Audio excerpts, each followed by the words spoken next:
Add பண்ணிக்கிறேன். 1 tumbler தண்ணி, 1/4 spoon மஞ்சள் தூள்.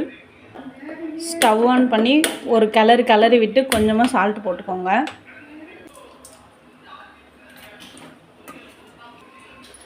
மேலே வந்து மூடி போட்டுட்டு ஒரு 10 to 15 மினிட்ஸ் பூசணிக்காய் வந்து நல்லா வேகட்டும். ஒரு கிளறி விட்டுடலாம் திரும்பவும்.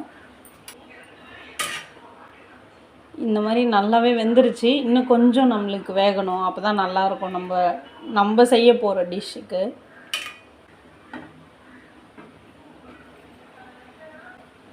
அவ்வளோதான், இந்த அளவுக்கு இது நல்லா வேகட்டும் இந்த பூசணிக்காய்.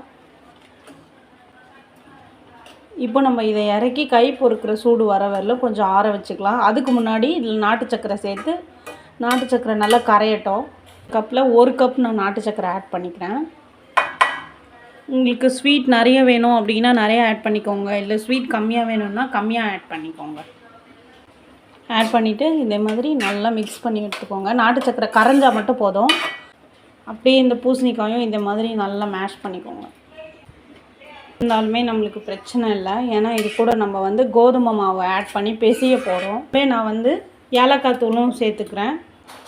ஏலக்காய் வந்து ஒரு 3-4 ஏலக்காய் நான் வந்து தட்டி வச்சுருக்கேன், அதையும் இதுக்குள்ளே வந்து நம்ம சேர்த்துக்கலாம். பண்ணிக்கலாம். நெய் சேர்த்துக்கிறேன், ரொம்ப வேணாம், கொஞ்சமாக சேர்த்தனாலே போதும். இந்த கப்பில் 1 கப் கோதுமை மாவு ஆட் பண்ணிக்கலாம். கை பொறுக்கிற சூடுக்கு உங்களுக்கு இருந்துச்சு. அதுக்கப்புறம் நம்ம சப்பாத்தி மாதிரி திரட்டி எடுத்துக்கலாம். இந்த மாதிரி ஒரு உருண்டை எடுத்துக்கோங்க.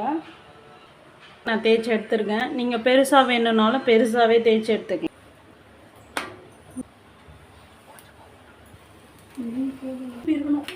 நெய் போட்டுக்கிறேன்.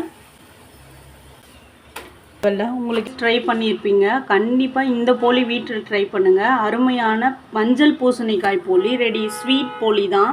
இதுக்கு ஸ்வீட் வேணும் அப்படின்னா நீங்கள் மேலே தேங்காயும் நாட்டு சர்க்கரையும் துருவி போட்டு கூட சாப்பிட்லாம்.